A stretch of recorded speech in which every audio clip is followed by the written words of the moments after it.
I've been asked to speak about, on the topic of getting close to the early fathers, having something of a personal relationship with the early fathers.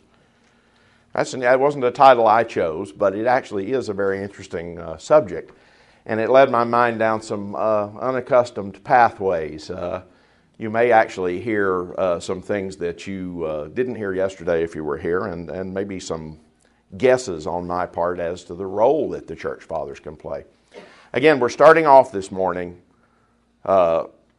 with a new crop of folks who didn't hear yesterday's speeches, so I may do a little review. Who are the church fathers? Well, these are the earliest Christian leaders, the bishops, the many times intelligent lay people, and other early Christian leaders who excelled in one way or the other, whose writings have survived down to our own times, and whose importance to the early church was such that they're still remembered now, sometimes 18, sometimes 17, sometimes 15 centuries later, downstream from their time. These are people who made a mark on our faith. They're called fathers of the church, not because they were all priests, because many of them weren't. Like I say, some of them were deacons, some were lay people. There were mothers of the church, not because they were nuns. But what sense do we mean this in? Well, we mean this in the old sense. You know, I like when I encounter the records of old America, where there were still quaint old habits, where many times an elderly person was called father or mother, just because of their age, because of the venerable wisdom of their gray head. And that was a quaint old custom that I enjoy. And in a Protestant country like America, it's amazing to find it as often as you do, but you do still find the records of where an old man or an old woman would be addressed as father or mother. Well, that's somewhat the sense in which we mean the church fathers. Another good analogy is the analogy of the founding fathers. Even good Protestants who would balk at calling a Catholic priest father still speak of George Washington as the father of his country. They still speak of the founding fathers, people like Jefferson and Madison and Monroe and all of those folks.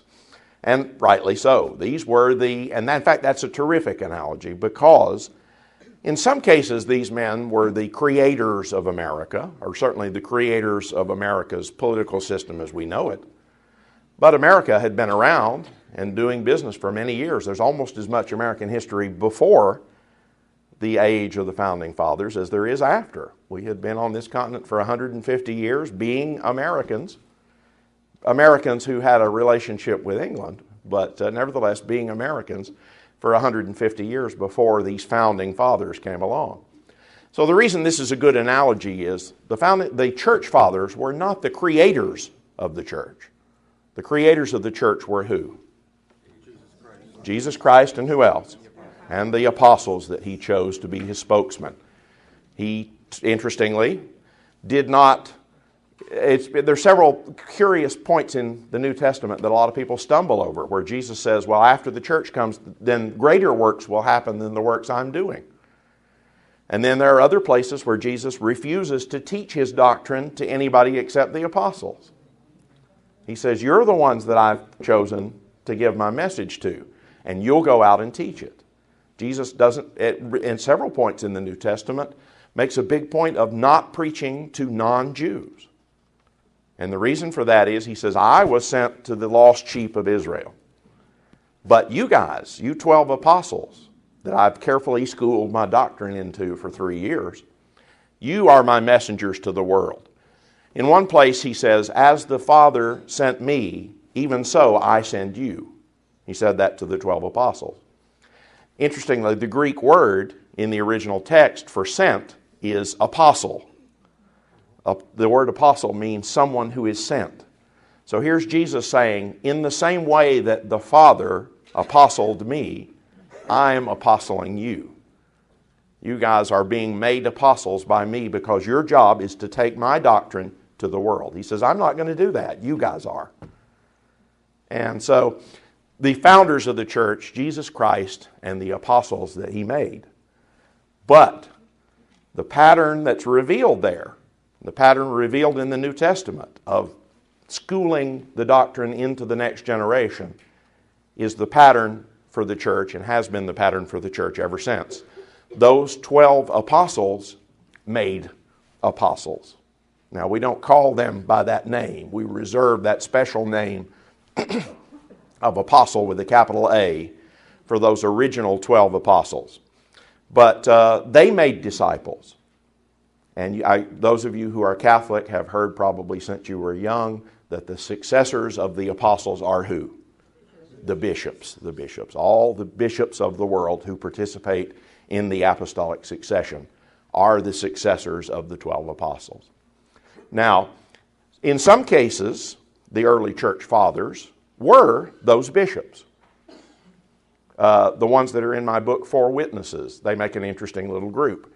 The four witnesses are, for the most part, roughly speaking, the four earliest Christian writers whose writings have survived that are not included in the New Testament.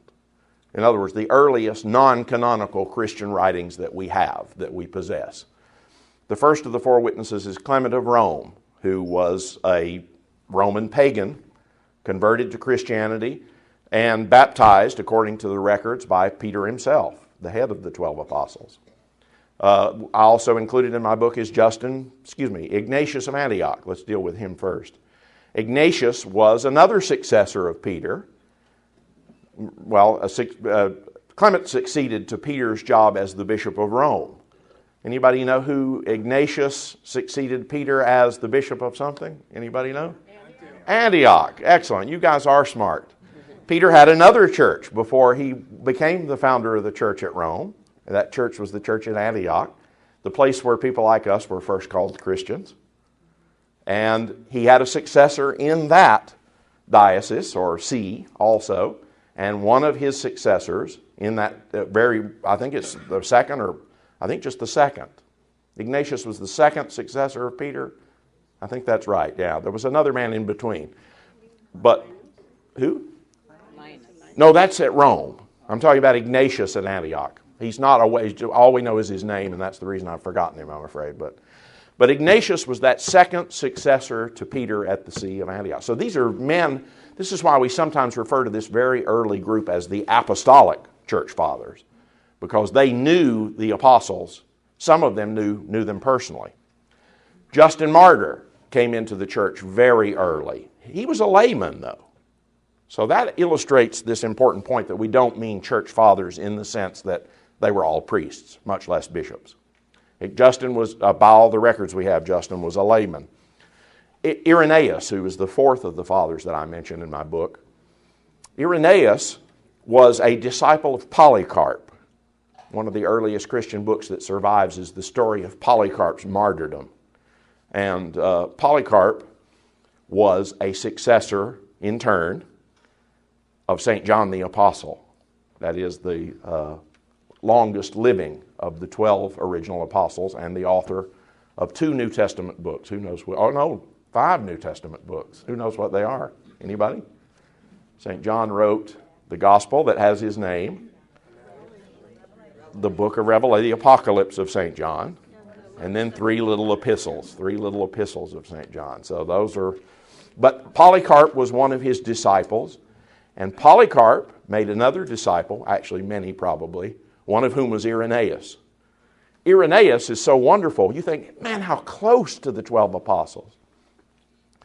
The New Testament, John in one of those epistles says, I remember when I could touch God. His whole ministry was the fact that he says when he was with us, we touched him, we handled him. Okay? And then with those same hands that John remembered handling Jesus Christ with, touching him, they lived in very close quarters, camped out together basically for 3 years. John says with those, the history tells us with those same hands, John then turned around and made a disciple of Polycarp, ordained Polycarp, laid his hands on Polycarp and made him a disciple of John. And John in turn makes a disciple of Irenaeus. And then that's what's so amazing here. Irenaeus, well, we've got 5 books from St. John, a letter from Polycarp, and a little history about him. But when you get to Irenaeus, you've got 5 big fat books. hundreds of pages. Then you've got several other writings of his that have survived also. That's what's so terrific. Probably the books, those 5 books of Irenaeus called Against Heresies, there's more writing in those 5 books than there is the whole New Testament. I would guess the word count is greater. So that's terrific. You see the value, here you're beginning to see maybe the value of the church fathers. These guys were so close in time to the original apostles, so carefully schooled and trained by them, that every word they wrote is incredibly valuable as a witness to who Jesus was and what happened in this Jesus event that came into the world. That's why these guys are so important now. It's important to nail down the fact that this is not a third testament. Some people, especially folks who don't come from a Catholic or Eastern Orthodox background, will say, well, when you guys quote these church fathers to us, you treat them almost the way we treat a New Testament text. You know, are you using it for proof? You think these are inspired by God? Is this God's word? That's not what we're saying. I use a quote of John Henry Newman at the beginning of 4 Witnesses, where John Henry Newman says, we look to the fathers not mainly as authorities, but as witnesses of an existing state of affairs. He said, some of these fathers were more holy than others. Some of them were grouchy old men like St. Jerome. You've probably heard about him. St. Jerome composed, many people know that he translated the Bible, made a Bible translation called the Vulgate. You knew this, right? He did it in a cave. And do you know where the cave was, anybody? In Bethlehem.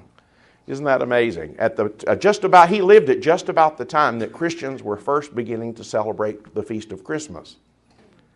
And there's a reason for that. There's a reason why Christmas came into the world a little bit late on the church calendar. Other church holy days were, Epiphany, for example, goes way back, almost to the beginning, and was a much more important feast than Christmas up to this time. But I've always connected, ever since the thought first came into my mind, I've always connected St. Jerome with Ebenezer Scrooge. He really was kind of an Ebenezer Scrooge in some ways. But when Christmas came down to Jerome's time, he celebrated it the way that Scrooge did when he got up in the morning and ordered a big turkey, you know. He was a grouchy old man, but he was a grouchy old man saved by the grace of Christ and committed to his service.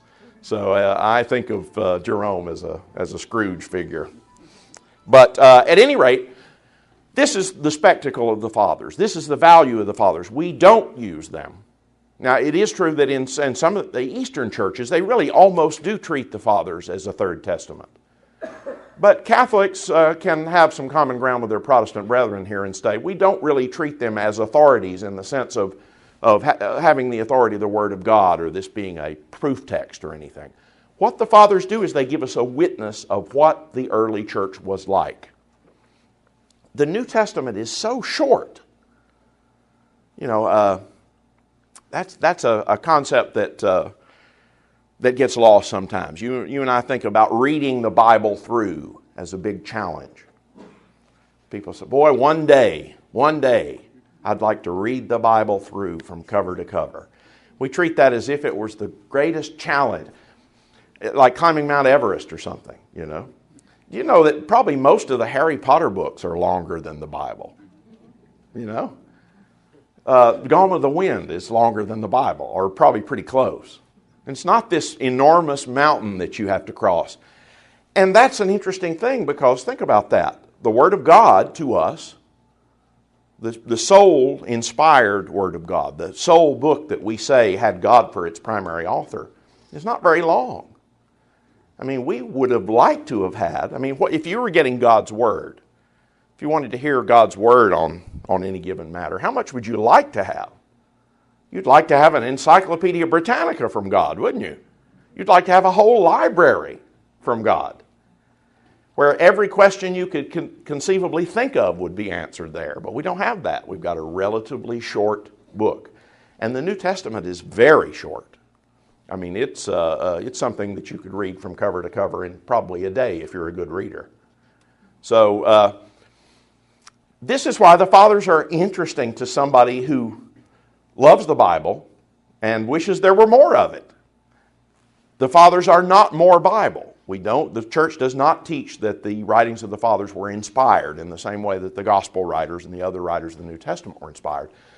But they do give us more evidence about what the church was like in the days of the apostles and immediately after the apostles. That's fascinating stuff. And it has to do with the topic I've been asked to speak on, which is the personal way you can have a personal relationship with the Fathers. These are very old books, and I'm afraid that many of them, the English translations, are old. They were done in the 19th century, and the language is a little flowery for a lot of us these days. So some of us may be kind of daunted and saying, that's a silly idea. How can you have a personal relationship with the Fathers? Well, for me, and I recorded this in the book for 4 witnesses, but for me, the personal aspect of the Fathers was very dramatic and immediate.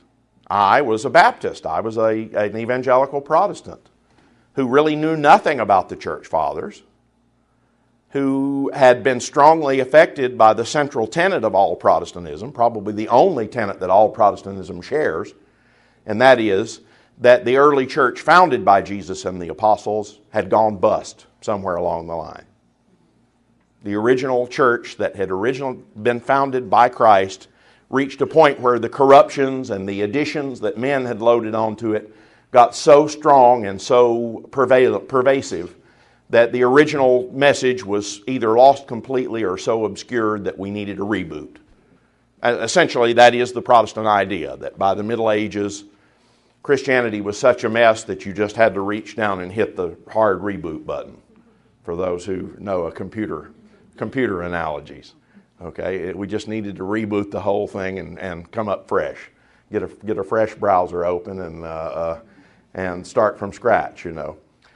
But for me, I had bought into that idea, accepted that idea as a tradition of my Protestant fathers, a human tradition, and that's why finding the writings of the Fathers and encountering those writings in the early 90s was such a kick in the pants for me. The most personal sort of thing you can do, because I was a very serious, committed evangelical Christian, had been a missionary and other things of that type. And to suddenly go back to the early church, you know, it's something we talked about a lot. We need to find a way to get things back to the way they were in the early church. That was our itch that we had, and many Protestants have this itch, to put things back to the way they were in the early church. So to actually go back to these early church, to discover first these books that I'd never heard of, none of the people who told me we needed to get back to the way things were in the early church ever told me that there were hundreds of pages of writing from people who were successors of Peter and had been baptized by Peter and discipled by John. I never heard any of that. Nobody ever told me that. You would think that people would stand around and wave and point you to it. They don't. They don't. And so when I found them, it was like, boy, this is the best kept secret. So to open those books up, very excited, here's a great chance to put things back to the way they were in the early church. And to start finding that these early church fathers were absolutely excited about things that I thought had been invented in the Middle Ages. One of these corruptions, one of these horrible barnacles that had been clinging to Christianity, for example, was the idea of a regenerating baptism. That is, the idea that baptism, water baptism, is being born again.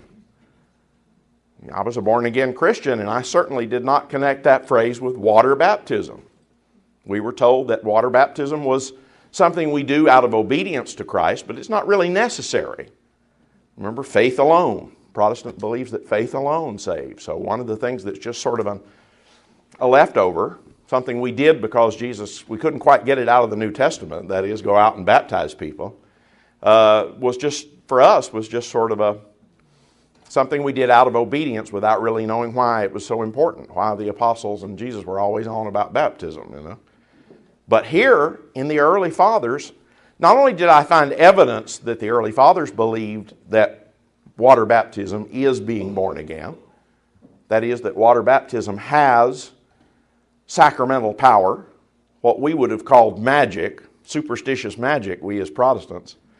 I don't use those terms, they're not correct, but they capture the essence of it, that there's power in this, that the sacraments have power, real power, given to them by Christ, imparted into them by Christ. We didn't accept that idea. We thought it was a later invention. We thought maybe the Emperor Constantine might have done that to get all of these pagans as rapidly into the church as quickly as possible, you know. This mere external rite of baptism, which was supposed to wipe away original sin and make you a Christian. And suddenly I find these church fathers, and they're full, and all of them agree on the subject. You know, there are some topics in here that they disagree on, but baptism is not one of them. The meaning and the importance of baptism is not one of them. You find absolute unanimity on the subject for years and years, and then finally you find one or two people asking questions about it, and then they're immediately told by all the other Christians around them that that's not what the apostles said. How do you know it's not what they said? Well, other than the fact that they wrote things in Scripture like baptism now saves you, they also left disciples, and those disciples have left many hundreds of pages of writing on the subject of what the early church believed about baptism, and nothing could be clearer. And this is why, as a evangelical Protestant, I discovered these church fathers, and the encounter was incredibly personal, because it was a personal attack. It was a personal attack on what I had always thought was the self-evident truth of Scripture. Well, it turned out maybe it wasn't as self-evident as I thought. I mean, if a man like Ignatius, who'd been baptized by Peter himself, could teach that water baptism wipes away original sin and makes you a Christian, then maybe I needed to go back and see how he had interpreted all these passages in Scripture that I thought precluded that idea. Well, I had to start doing that. And on one topic after another, this was repeated. One thing after another. Things that I had the idea that you might find devotion to the Blessed Virgin Mary in 200 AD was ridiculous. I would have laughed at that. Everybody knows that that's a creation of the Middle Ages. The popes cooked that up in 1300, you know. Everybody knows that. So to go back to these writings of the church fathers and find all of these things, find the authority, the role of the papacy. You find Clement of Rome. Clement of Rome, who not only was baptized by Peter himself, his book may actually be older than some of the New Testament books. Probably is older than the Gospel of John and the book of Revelation and many of the other epistles. Clement of Rome wrote his epistle, first epistle of Clement, as early as 67 AD. It's amazing. And in that book, he, as the Bishop of Rome, writes to the church at Corinth, a church that had its own bishop, a church that was founded by the Apostle Paul, and he writes to this church, which had a serious schism going on in it at the time. He writes this wonderful fatherly advice about how to stop the schism. But at the end of the letter, he has to give them some straight talk. He says, if you obey me, what I'm saying, everything will be wonderful in your church. If you don't obey me in this matter, and what the Spirit is saying through me, the Bishop of Rome, then you will involve yourselves in no small danger.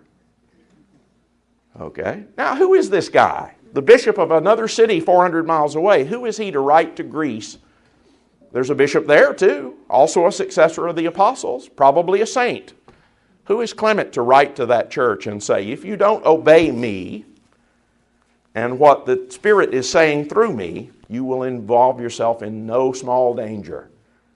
Well, there is right there the seed, not a careful working out doctrinally or theologically of the idea of the papacy, but certainly the papacy in action. The successor of Peter saying, look, and people agreed. He was a humble man, but he's saying, look, if you don't obey me in this matter, you're walking down a bad road. Well, seeing those things in the writings of the fathers and seeing nothing else. One of the things I write in the afterword to Four Witnesses, I start my afterword by saying the early church is no mystery, but I must say that for me personally it was a terrible challenge. I studied the writings of the Four Witnesses. I studied everything else that I could find from the early church. I looked and looked for something resembling my own faith, for something at least similar to the distinctives and practices of my own local church, and found only Catholicism. Well, if you can imagine what that encounter was like for me, you can see that I definitely had a personal relationship with the four witnesses. The relationship was one of people coming to me and saying, Rod, we like you. You're a nice guy, but you're barking up the wrong tree, and have been for some time. We've got something we need to say to you that you're not going to like, because you're going to lose all of your evangelical friends over this, or a good number of them anyway. You're going to get in trouble with your family. You're going to have a bad time, okay? So you're not going to like what we've got to tell you, but we have to tell you, we have to talk to you straight. It's like when the four witnesses especially took me aside and said, we've got to talk. We've got to have a straight talk, okay? We admire what you've done with the amount of light that you've been given, but now it's some time to learn more. So in my case, it was certainly a very personal encounter with the four witnesses. But now, do the church fathers now have anything to say in a personal way to lifelong Catholics? People like most of you in this room who didn't have to have some sort of dramatic conversion event in midlife. Do the fathers have something to say to you in a similarly personal way? Well, I might answer this superficially. I might say, well, almost all of these guys are canonized saints. So, they've obviously been offered to the lifelong Catholic as examples of sound faith, of, moral example, Christian living. In other words, if you wanted to develop, most of you have heard that you might develop a personal devotion to any saint that you want to. Some of you may be praying prayers or a novena to one particular saint, or asking the intercession of one particular saint. Some saint speaks to you. I think most of us received a patron saint at the time of our baptism. Mine is Augustine of Hippo, by the way. Kind of a smart aleck who wandered around and got in trouble for a long time, and kicked against the goads for many years, and finally had to give in. So that was a good choice for me, and I'm sure many of you guys have it. So obviously you could pick, and St. Augustine is one of the church fathers, by the way. He wrote about the year 400, and he's one of the most famous, one of the most prolific of the church fathers. So you guys could do that. Many of you are already doing it, maybe. Trying to think of another popular church father that somebody here might have a patron saint. Ambrose, maybe? No, Ambrose is not so popular anymore. Maybe not as much as St. Catherine or St. Francis or somebody. I bet we have lots of Francises and Catherines in here. But yes, you could do that. So I could offer that to you, and that would be a wonderful thing for me to do. If you find that the writings of one of these fathers speaks to you as a lifelong Catholic, that would be terrific to begin a special devotion to that person and to ask for their prayers and their intercession in a special way. But the fathers, I think, have another power that will really affect the lifelong Catholic in a personal way. And this is an effect that I think not many of my evangelical friends and our evangelical brothers and sisters would need as much as we do right now. In a moment, I'm going to speak about the personal effect that the fathers can have on our evangelical Protestant brothers and sisters. Right now, I'm talking the personal effect that they can have on lifelong Catholics. This is an effect that the Protestants won't need so much, or at least the ones that still take the Bible seriously. And that's an effect that they can have, a role, I think, that God has for them right now, a job He has for them to do for the lifelong Catholic right now. And that is to share with us, come out and reach out of the past and kind of fix one of the great abuses, one of the great failings and lacks in the modern Catholic Church right now, and that is to share with you guys and disciple you guys into their profound love of the Bible. That great, profound love of if you begin to read the Fathers, you will see that these men were steeped in the Bible. They loved it. It was not just their inspiration. It was not just their job. It was not just something that they'd been told that they always ought to like. It was in many ways, it was their entertainment. These guys loved the stories of the Bible, the drama that's in the Bible. Samson and Delilah, David and Goliath, all of these things. Their writing is steeped not only in a use of the Bible as proof text, but as the men and women who had lived the Bible, who used it as examples, who quoted it constantly for fun, you know. So this may be mainly folks that are a little younger, but anybody ever known any real hardcore Star Wars geeks or Star Trek people? Anybody know anybody like that? It may seem a little silly to some folks, but these guys know those stories so well, they know it in and out. They can tell you what Captain Kirk's middle name is. They can tell you, if you tell them, you know, they will use something that happened to Mr. Spock in episode number 69. They will use that as an example for living. What to do in a situation where, you know, one time I found myself in a situation very similar to what happened to Luke Skywalker at the Cloud City on the planet of Bespin, you know. And they'll begin to tell you how I was inspired by what, you know, I felt that I had to I've always thought about Luke and what he did there and thought, would I have the courage to do that, you know? This is the way that the early church fathers related to the Bible. Those stories in the Bible. They knew the trivia. They knew it backward and forward. They knew what Captain Kirk's middle name was, okay? They knew all of those things, all right? It's like a movie theater. You walk in and they're in Technicolor and widescreen in those stained glass windows is Elijah being fed by the ravens and Abraham about to sacrifice Isaac and all of these things. And this was the way that the church communicated at that period when not many people could read. They communicated the story of the Bible. Studies have been done. One of the old 16th century canards, Protestant canards against the Catholic Church was that people in the Middle Ages didn't know anything about the Bible. They couldn't even read. Even if they could, the Bible was locked up in Latin, chained up in the churches many times, okay? All of those old stories that you've always heard. And yet people who've gone back and done real research in not religious writings, but just the secular accounts of what daily life was like in the Middle Ages and the records that were left behind by medieval Europeans. And again, business records, poems, not religious poems, everything. The records we have of the Middle Ages show that these people were steeped in the Bible. They used the Bible, the stories of the Bible, in the same way that the Star Wars fan uses Darth Vader and Luke Skywalker and all of those things we were talking about. They couldn't even read it. They had seen it like a movie in the churches. You know, that Technicolor in those stained glass windows must have impressed them the same way that 70 millimeter and Dolby Stereo and all of that did the Star Wars fan in the 70s. But that's what the fathers are like. They live and breathe the Bible.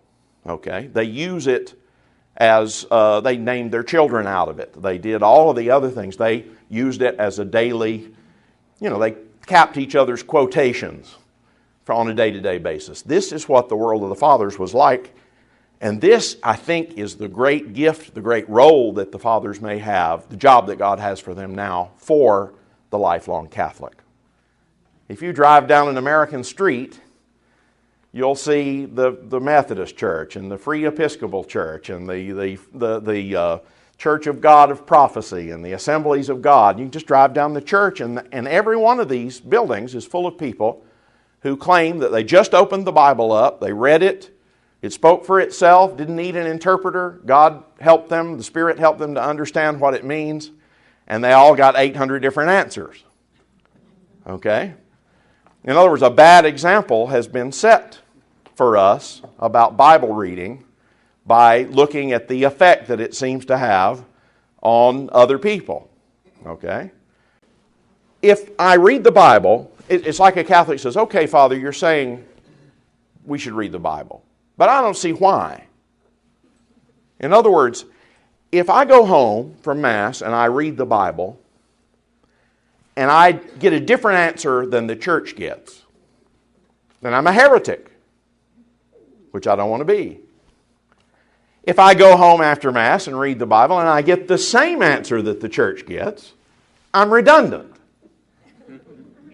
What did I bring to the table? What? So either way, it's kind of pointless. I'd rather listen to Father, I'd rather listen to the bishops, rather listen to the Pope, and have him do the work for me. That way I won't get in trouble. I won't become a heretic, which I don't want to do. And, so what possible good can come out of me reading the Bible myself? That's a very short-sighted, narrow way of understanding it. Who was here yesterday and saw the talk about the 4 Ds? Okay. The 5. The Protestants have 4 Ds. We have 5. You're right. Exactly right. The 5 Ds. Which was the 5th D? Devotion. Devotion is what we do. Devotion is the work par excellence of the laity.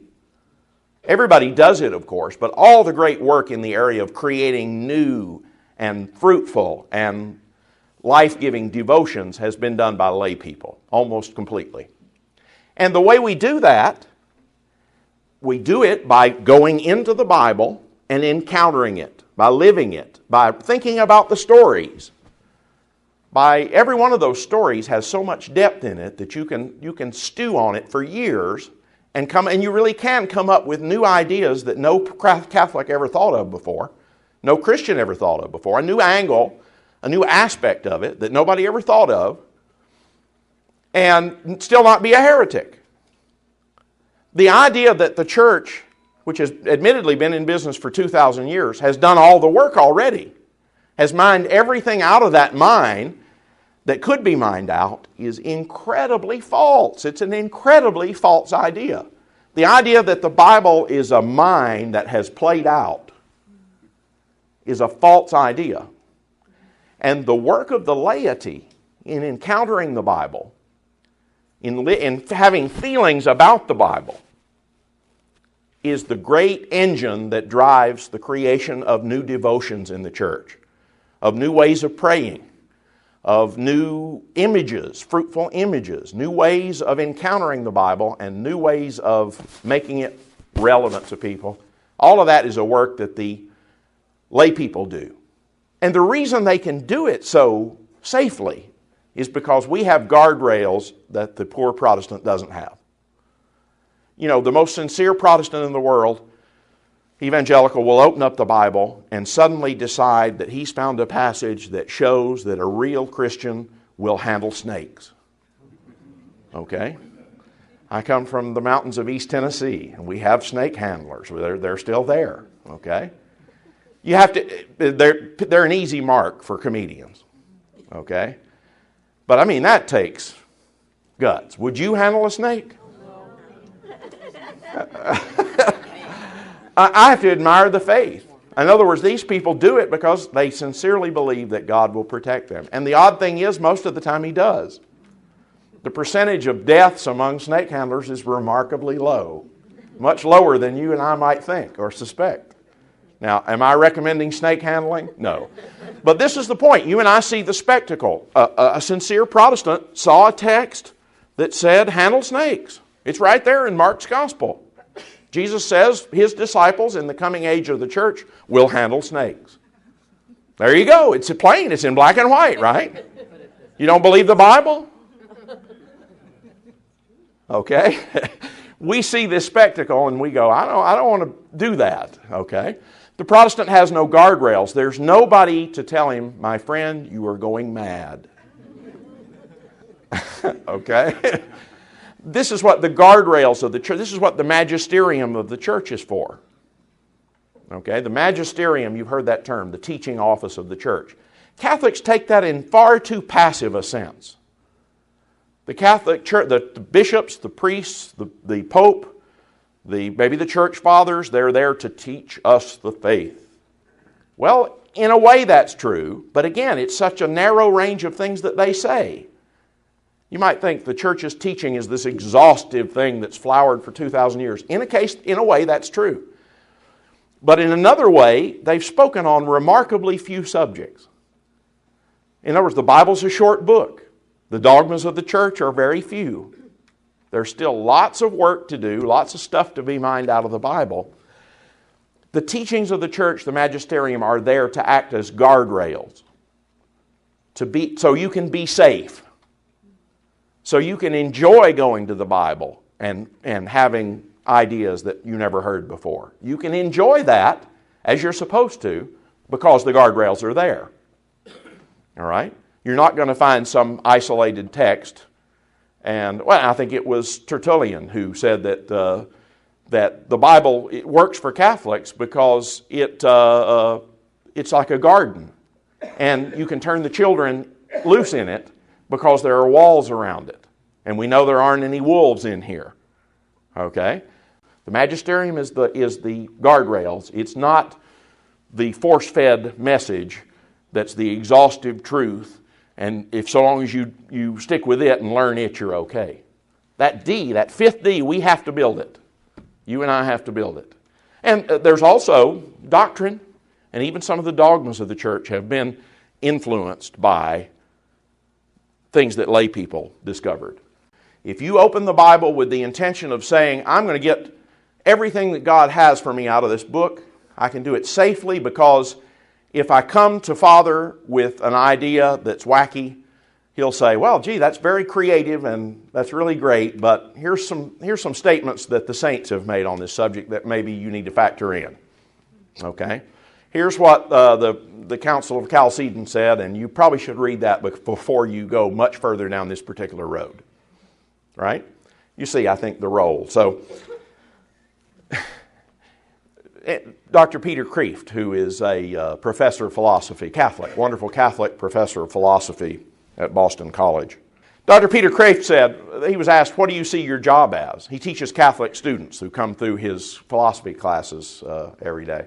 He says, well, I think that God has picked a strange job for me. He said, I think that my job has been to evangelize the Catholics and to Catholicize the evangelicals. And I really do think that's the case.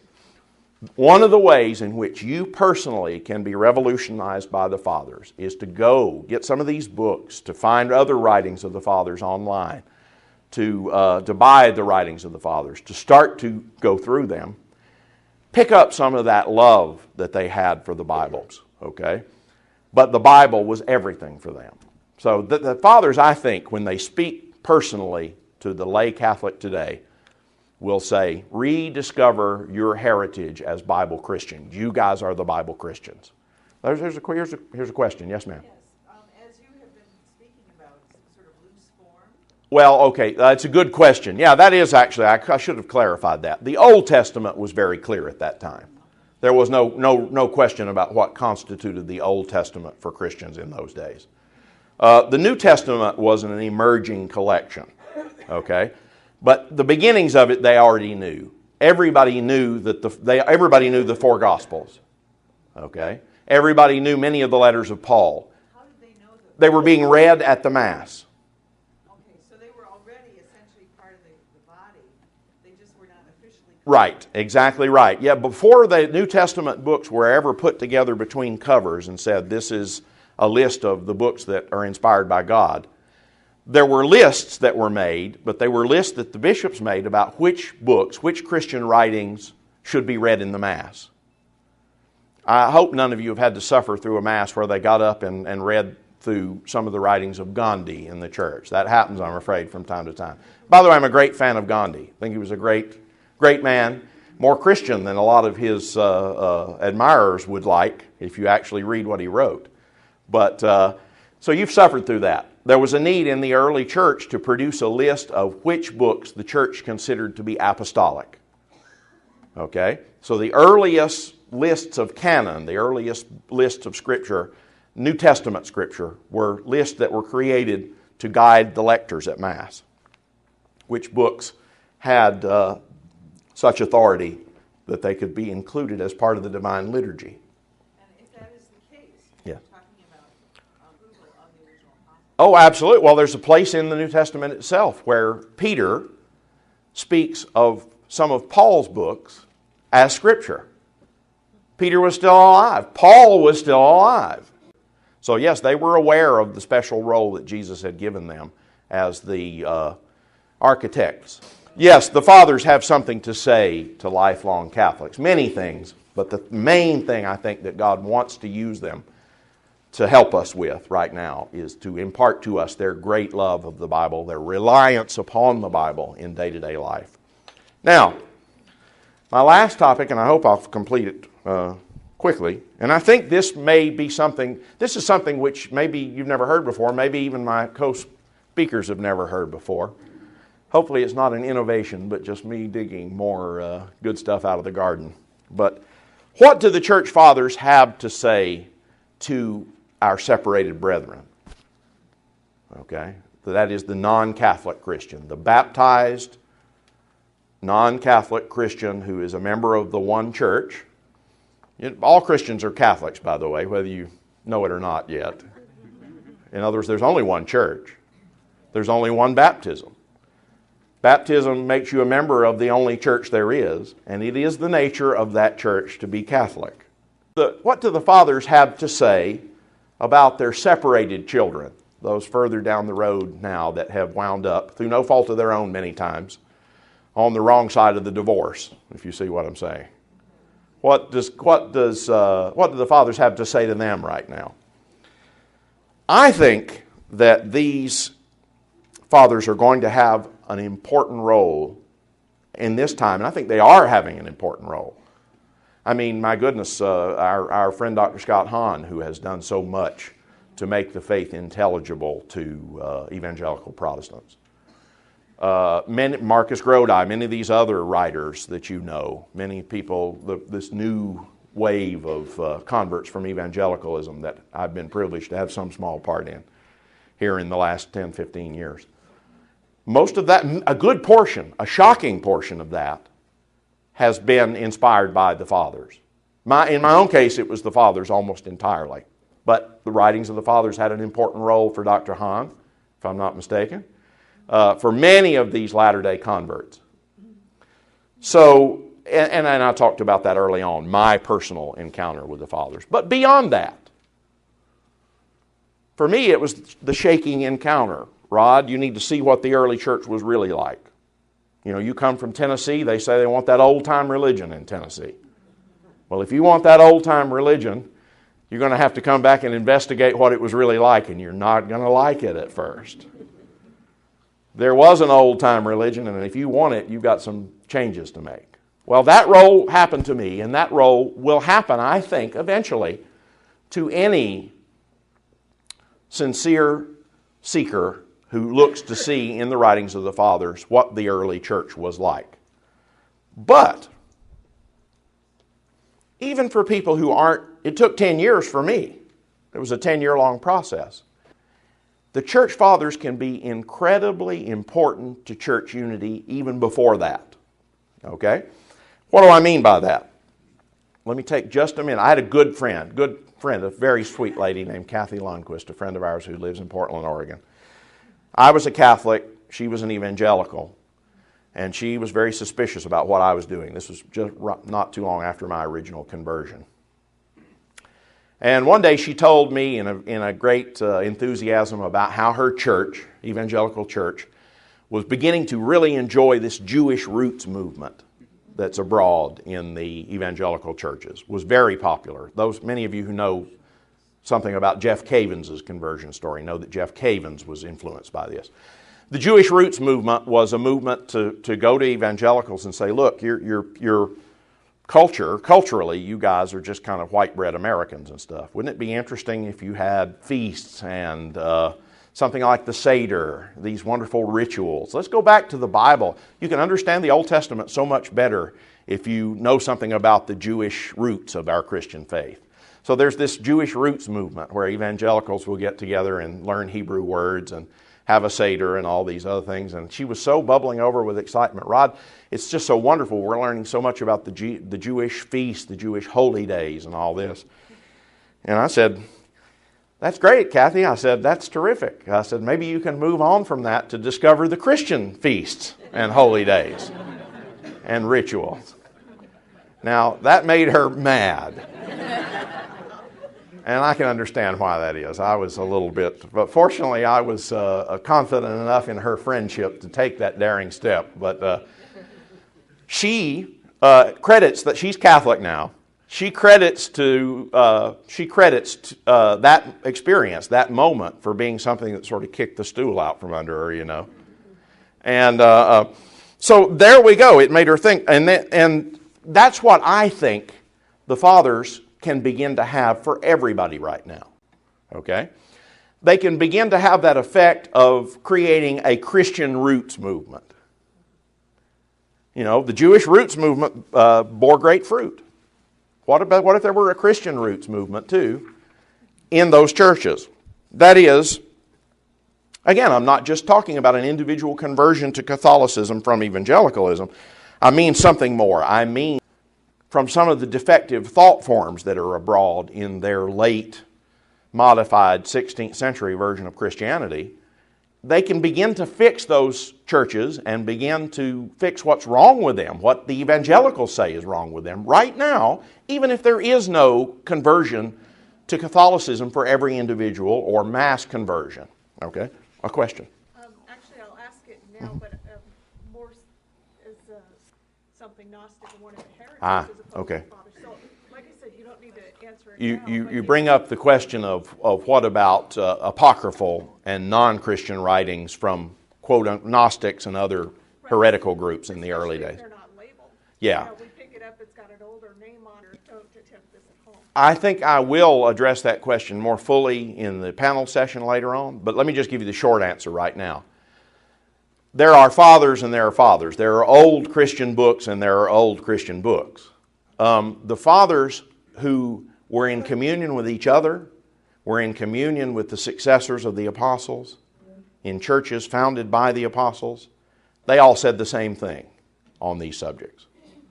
Okay? They also said the same thing about the Gospel of Thomas and a lot of these other ancient books that you're talking about. They said these are strangers, these are aliens, we don't know these people. So they do the work for us. If you go to the ancient writers who were either successors of the apostles or in good standing with them, they'll give you the list. In fact, some of these ancient, you heard the kerfuffle about the Gospel of Judas recently. It was rediscovered after being lost for years. We knew about that book years ago. I think Eusebius mentions it, and some of the other church writers mention it. They say there's this book called the Gospel of Judas. We don't know who it is or where it came from. We don't know who these people are. There's some guesses.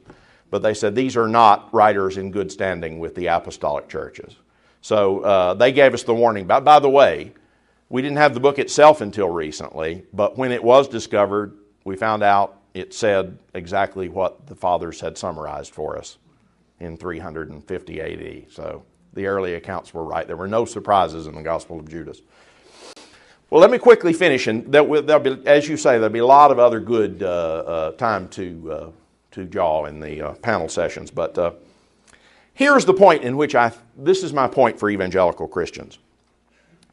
We all agree on the Bible, but the Bible doesn't create unity. Why doesn't it? Well, opinions differ, right? Opinions differ. It's because the Bible is right now being used as an ink blot test, where everybody gets us quotes, sometimes out of context, to try to shore up their human opinion. Okay? How do we avoid this? Well, both Catholics and evangelicals have trusted sources. They have, whether they admit it or not many people are brave enough to just say, it's just me and the Bible, baby. Just me alone. They may claim that they can do that in theory, but in reality, the most thoroughgoing evangelical has a magisterium. I can vouch for this. Mine was Dallas Theological Seminary. Okay? The only question is whether you admit it or not. Everybody's got somebody that when they see something in the Bible, they say, oh, that doesn't sound like what we say at my church. They go to an authority and they get him to figure it out for them, okay? Now, Catholics believe that these later Protestant interpreters went wrong. It's true. Evangelicals think that the Catholics went wrong. Interestingly, we both put it at about the 16th century, around the year 1500. Okay? That's interesting, but either way, whichever of us is right. They say our later interpreters went wrong. We say their later interpreters went wrong. Okay? But without settling that issue, there's still an opportunity here. Do you see it? Either way, it's the later developments that divide us. If we can go back to that early church that we all agree predates our divisions, John Calvin himself stuck his neck way out at one point, and he said that for the first 600 years, the church remained pure and undefiled. That's a quote from Calvin. Well, man, 600 years worth of the church fathers, man, I can run with that. Okay? And the evangelicals can too. You can get 90% of what we call the apostolic and Catholic Orthodox doctrine, 90% of it, or 95 I would even say. If you just stick with the first 600 years, you are a Catholic and Orthodox Christian if you just stick with what you find there. But until we can all get there, there's tremendous hope in the idea that we can go back to a time before all the divisions. Before, if you want to go back, even if you say Constantine was the problem. Emperor Constantine in 325 ran the church off the rails. Man, I'd love to take you back before Constantine. There are hundreds and thousands of pages of Christian writing that date from long before Constantine. And if you say the church had not gone off the rails yet at that point, let's go to that church. Let's see what that church said and let's let it teach us.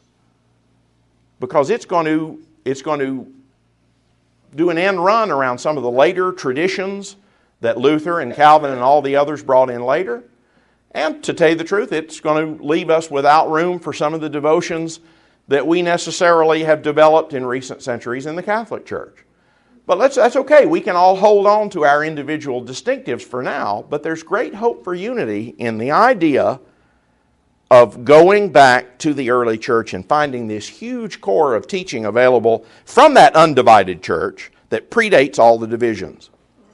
In other words, I think you and I as Catholics, and those of you who might be evangelicals, we can agree to say, let's go back in a teachable spirit to these early fathers, find out what they had to say. And if they say things that contradict our later traditions, well, we can leave those things alone for now. But on the areas where they don't do that, let's kind of use them as our default setting. Catholic, Protestant, what have you. Let's go back and say the fathers all agreed on this. Unless I have a personal conviction about something that John Wesley said, in the late 1700s that I need to hang on to, let me let the fathers be my default setting. Let's let that be the Christian roots movement. Let's just agree, all of us, Catholic and Protestant, to give great weight to what such an early church so closely connected to the fathers had to say. I mentioned Wesley in a little bit of a disparaging light there, but I love Wesley. And there's a quote from Wesley at the beginning of my book, and that really expresses, to some degree, the story that I have got for the evangelicals right now. Even the ones who aren't willing to come all the way to the Pope. Wesley said, the fathers are our best witnesses, of what the early church believed. He said, I can't imagine that a Christian gets along without a knowledge of the church fathers, he said, because they were the closest, they're the most authentic commentators on Scripture. Wesley said the most authentic commentators on Scripture, because they're so close in time to the original apostles and because of the great holiness of their lives. Many of them were martyrs. Many of them roasted alive and all the other things. Wesley said the fathers are the most authentic commentators on Scripture. And in many ways, John Wesley is the father of modern Bible Belt evangelicalism. So he is a church father for evangelicals, and they should take his word very seriously. Wesley said the fathers are the most authentic commentators on Scripture. So let's use them for that. Catholic and Protestant together, let's use the fathers as the most authentic commentators on Scripture. Let's say, all right, the fathers were a lot older than the venerable heads of Dallas Theological Seminary. So let's go with the Fathers. And instead of relying on, as I've been doing, even though he's a good man, etc., instead of relying on Dr. Stanley as my magisterium, or any of the other great evangelical leaders and teachers, John MacArthur, whatever, you might say to yourself, I've always kind of used John MacArthur as my magisterium. He's my most authentic commentator on Scripture. Well, maybe we can all say, can we move the unity of the church a little further forward by saying, let's take Wesley's advice, and instead of Dr. MacArthur or Dr. Stanley, let me use the Fathers as the most authentic commentators on Scripture. Now, this is, again, people might say, well, you're just trying to trick people into the Catholic Church. No, I can say with the Apostle Paul that I wish that every man were even as I am. So I'll be straight with you, okay? But even if you can't get to that point, even if you don't reach a point of conviction about the necessity, if we use the writings of the Fathers as our magisterium, and I'm not speaking officially as a Catholic, but if we use the writings of the Fathers as our most authentic commentators on Scripture, we can take the unity of the church to undreamed of places, even before we can all agree on where the center of authority for that church today on earth lies. So that's what I mean by Christian roots movement. And that's what I meant by the message that I think the Fathers have, the gift that the Fathers have to give to our separated brethren today, the gifts that they have to give to today's Catholics, the message about the Bible, to fall in love with the Bible again, and of course the personal message that they often have for people like me who do find their way all the way back to Rome by the means of those writings. So 3 gifts, 3 ways in which the Fathers can be personal to you. You can have a personal relationship to the Fathers, so personal that it'll shake you up real bad. Okay? And that's what I mean by a personal encounter. I see there are questions, but I've exhausted my time. In fact, I've worn out my welcome, I think. So let me hold if you would, could you hold the question until the panel discussion, which will happen late this afternoon? Yeah. There we go. Thank you for your kind attention.